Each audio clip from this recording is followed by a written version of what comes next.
Hi there everyone, how's it going? In this video lecture, I'm going to go through looking at basic stress analysis and design for strength. So let's get into it. All right, so just working through the PowerPoint slides. So firstly, just a reminder of the subject objectives. So in this subject, there's 4 subject objectives, trying to help you to design structural components for strength and stiffness. All right, so in this topic, we're looking at stress and stress analysis, and in a design context, that really means, is the component strong enough? Or sometimes, will it break when we want it to break? And you can just see there some applications of where we might want to apply this. So the stress analysis process, so some of this you would have seen before in the work we've done leading up to this. So we have a loaded structure or component like I showed on the previous slide. In order to determine the stresses, we first need to calculate the reaction forces and moments. So we use our rigid body equilibrium to do that. So we need to draw free body diagrams, apply the equilibrium equations to solve for the external reactions.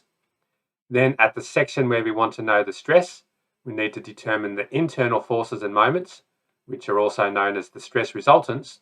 And we do that by using a kind of method of sections, like similar to what we did with trusses.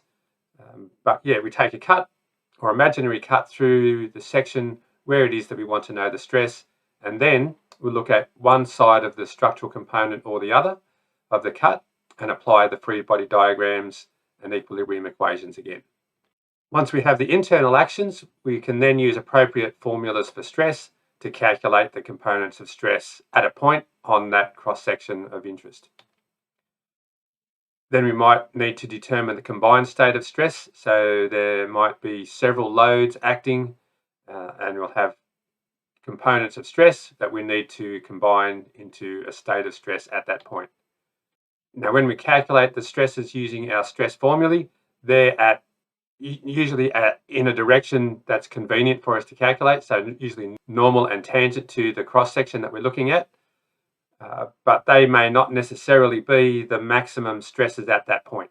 So we need to find a way to determine those maximum stresses. And if you've done the tutorial problem where I look at the internal forces and stresses on a weld face that's at an angle, you'll see that stress is not a vector, it's actually a tensor quantity. So you can't just use your normal sine and cos to work out the maximum stress from the components of stress. So we need to use transformation of stress equations and the Mohr circle. Now, we're not going to do that in this subject.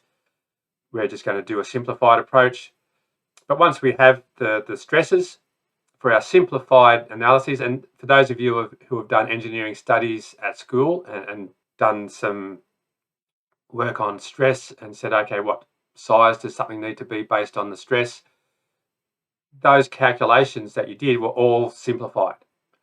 They were the problems that you were given were problems that were such that you can use this simplified approach without having to worry about Mohr circle and looking at a detailed failure criteria.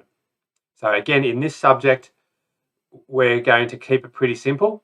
So there's a lot of students in this subject who haven't done engineering studies at school, so we need to keep it relatively simple.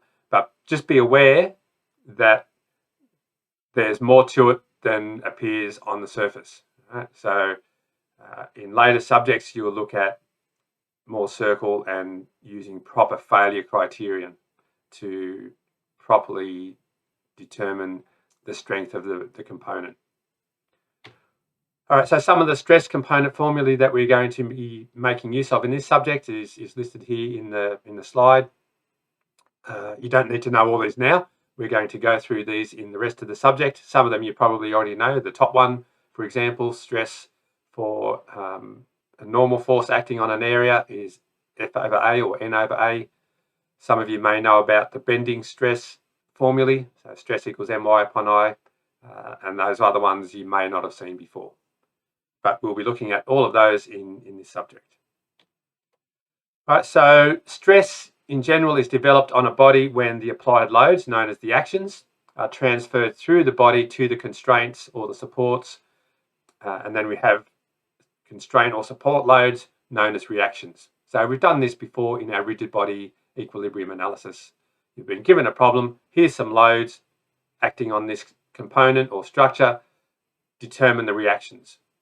Okay? And we use the equations of equilibrium to do that. And mostly we've looked at just 2D problems, and mostly we're going to look at just 2D problems in this subject. When we're looking at external forces, there are two main types. There's surface forces and body forces. So surface forces are caused by direct contact with another body. So it might be two components connected together, right, like this. So I've got a pin through two connected members. And then we also have body forces, which are things like gravity. So if I'm holding this and I let it go, it'll fall down, right? So that was a body force. Other types of body force, the so-called centrifugal force, can be treated as a body force. All right, so moving on. So we need to make use of our equations of equilibrium. So this is a revision of what we've done before. Draw free body diagrams. You need to know the idealizations of connections between components and supports. Okay, so just a reminder of those that you've seen before, just here. So now starting to get on to the next part that we haven't looked at before, and that's looking at the internal actions. So we want to know, in order to determine our stresses, what the internal forces and moments are that are acting. And as I said in the introduction, we do this by using a method of sections. All right, so here in our simply supported beam, pin connected at one end, roller support at the other. We want to know the stress everywhere, but as a first step, let's consider just point C. So we want to know what the stress is at this section C. So firstly, what we need to do is to draw a free body diagram of the whole body that we're analysing. Find all of the external forces, so that means finding the forces at the reactions. And then when we want to know the internal actions at C, we take an imaginary cut through C. And this is, there's nothing magical about this, or shouldn't be anything conceptually difficult. It's really nothing more than what we've done in drawing the free body diagram here at point A, for example, where we've taken away the support. Or if this was a built-in end, for example, right? If we had a built-in end here and we draw our free body diagram and we have forces at a moment, what we've done here by taking a section through C is no different to that. All right. So now that we've taken that section through C, we want to know what the internal actions are at that section. So just like we had over here where we took away the pin support, or if it was a built-in support and we took away that support, what are the reactions or the actions that those supports exert on the body? We do that here in our internal section where we've taken a cut. Right, so then these internal actions become the external loads again on the free body diagram of either the left-hand side or the right-hand side. So I've shown both sides here just to explain a few things. When we're doing the actual analysis, we can just look at the left or the right, but it's actually not a bad idea to look at both. All right, so here we can see that if we do apply some loads to this, right, so if you look in the picture of me in the corner, so we've got something like that. In between my two hands is point C. So in between here, if I took a cut through here, obviously the two parts separate, but they're not, it's a continuous member. So these forces that I've shown down here and moments are generated in here. Now, because rotation is prevented here, so just like we had with the built-in support, because the built-in support prevented rotation, we put a moment. On our internal section here, we have a moment as well. Now, there's a positive sign convention that we use for internal actions. And we call this face on the left-hand side here the positive incidence face, and the right-hand side here the negative incidence face. All right, so let's look at this left-hand side first. So we can hopefully see that at this section here, C, we'll have a shear force, right, or a vertical force, which is called the shear force, and a horizontal force, which is called the normal force because it acts normal to the surface, and a bending moment. What sense are these forces? So where do we put the arrowhead? So for the normal force, we assume that it's in the tension is positive. Okay, so if the force is acting out of the surface, this is positive, so this will be in tension. For the shear force, the positive convention used by the textbooks that we're using in this subject takes the shear force acting downwards on this face as positive, and anti-clockwise for the moment on this face as positive. Now when we go and look at the other side over here, because of Newton's third law, action and reaction pairs, these forces and moments here must be equal and opposite to what we have on the left-hand side here. The other way we can think about this is to think back to when we were working out equivalent force couple systems. So what we have over here on the right are the external loads over here, and these internal actions here on the left-hand side are the equivalent force and couple to these forces over here. Or the other way to say that is that these internal actions are kinematically equivalent to these external actions. And similarly for the internal actions on the right-hand side, these are equivalent to these external loads over here. So these ones here are the reactions to the forces that are shown on its free body diagram, but there is the equivalent to the forces that are acting over here. All right, so our internal actions for 2D problems, which is mostly what we'll be looking at in this subject, we have three. We have the normal force, the shear force, and the bending moment. So this is just a kind of a summary page of the stuff that we've looked at so far. In 3D, we'll have three force components and three moment components or resultants acting at this section. And of course, you could combine all of these three forces into a single resultant force and all of the three moments into a single resultant moment. But that's usually not much help to us because our stress formulae that we use are all based on these internal force and moment components. Note also that when we've indicated the moment components here, that we've made use of the right-hand rule to indicate the positive sense of the moment. It doesn't really work. I can never work out which way I'm pointing here on the screen, so you get the idea. So if you put your thumb along the positive sense of the axis that you're looking at, so it might be mx down the bottom there, thumb directed along the positive direction, and then your fingers curl in the positive rotation direction. So this just a bit of a summary, I guess, of what we just looked at, showing the external constraints and the applied loads. Draw your free body diagram, take an imaginary cut somewhere through the body, and work out our internal actions. Okay, and we do that by using the equations of equilibrium.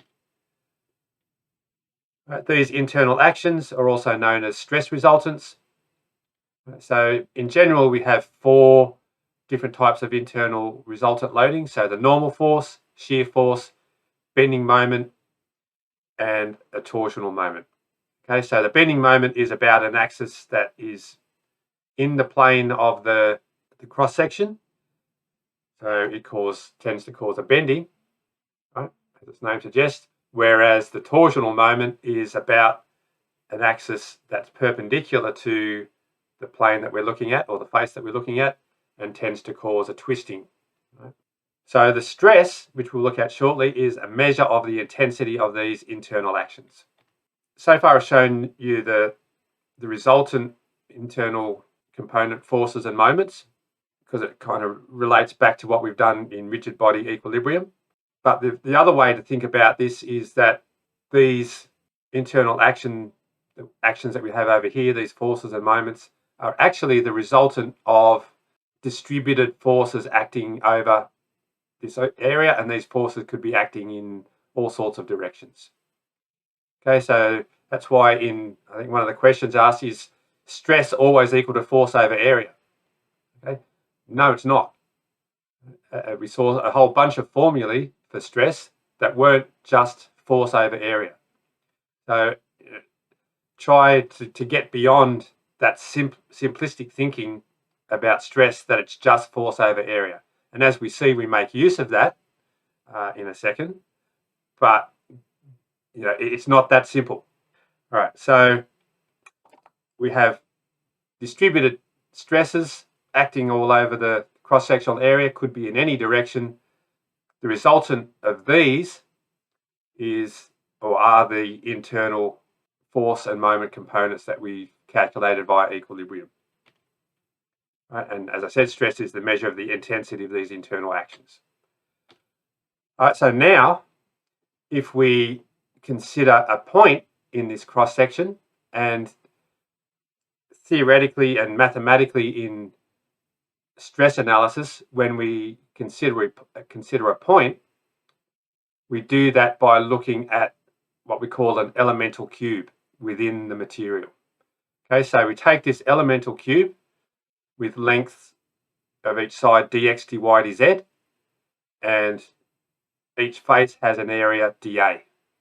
So if this is a point here in our cross section, showing me the little red dot there in my that top diagram, so that point is represented by this elemental cube. So you should be familiar with this kind of thinking from maths when you did integration and differentiation. So acting on these faces are the components of this distributed force that I talked about before. So there'll be a component of the force acting normal to the surface, and a component of the force acting tangent to the surface, which is the shear force. So now, per unit area so the force per unit area, so the force over area, normal to the surface, dA. So in general, the force could be varying over the surface, right? Doesn't have to be uniform over the surface. So what we say is that the stress is equal to, in the limit, as the differential area becomes smaller and smaller and approaches zero, this approaches dF over dA, or the F, force over area. So it's a simplification or assumption that in the limit, the varying stress approaches the average stress, which is just force over area, right? Which is what you know probably from previous studies. Same goes for the shear stress. Okay, so the shear force component, dF dt. So over the whole cross section, the magnitude of this force will be changing, right? So the shear stress could be varying over this cross section. But as we go from the actual area dA smaller and smaller, then we approach the approximation that the shear stress is equal to force over area. You should be familiar with this from your maths modelling one, right? This is the normal stress, force over area for the normal force, and this is the shear stress, force over area for the shear force. In general, there's only two components of stress. Okay, so you might hear about bending stress or torsional stress.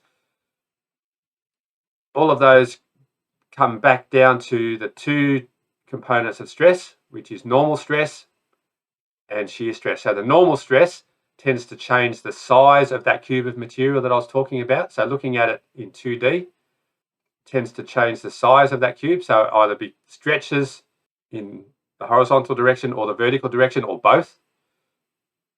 If it stretches, then it's in tension. If it compresses, then it's in compression. And usually tension we take to be positive and compression we take to be negative. Shear stress is the tendency to change the shape of that cube of material. So you may be more familiar, for those who've done stress before, thinking about shear in this way in the bottom picture here, where we've got, so you might have the example of someone using scissors, for example, right, to explain shear stress. Right, so we have in shear stress surfaces wanting to slide relative to each other, okay, but they can't because it's a continuous material. So the picture above is more like what we should be really thinking about when thinking about what shear stress is. Okay, so it's a change of shape of the material. And you can see this picture over here of this little shack that's about to get blown away. And you can see that, you know, if this is a cube, this is kind of what you'll see in shear deformation. And the shear planes here, in fact, the horizontal, so you can see the palings, not the palings, the the weatherboard planks here tending to slide relative to each other. Okay, and we get this in bending. Right? So if I bend my component or bend a beam like this, between the layers of the beam, we're getting shear developed along the length of the beam. Okay, so this is getting a little bit ahead of where we need to be right now, but this is what we'll look at later on, and why I've taken the time to make it seem more complex than you might think it needs to be, right? Because it actually is, right? Some of the problems that we will do this week really are quite simple, but there's more to it. All right, so the units for stress, because it's the differential dF over dA, force over area. If we want to go back to our simplistic thinking about it, then we've got force in newtons, area in meters, or meters squared. So the stress will be in newtons per meter squared or pascals, but we can also work in newtons and millimeters squared. Okay, and if we work in newtons and millimeters squared, then our answer will come out to be in megapascals. And you just got some examples here showing that. Where I've worked here with 100 newtons and meters, our answer comes out to be 1 by 10 to the 6 pascals. Whereas here, if I use newtons and millimeters squared, force over area is 1. Right? So that answer is 1 megapascal. Okay, so you should know 10 to the 6 is mega. And we need to show units for all our calculations, of course. All right, so I might stop the video here because it's quite long. It's already 27 minutes and we're told to only have about 20 minutes for a video. So I'll stop it here, end the video, and then I'll start it again in the next one.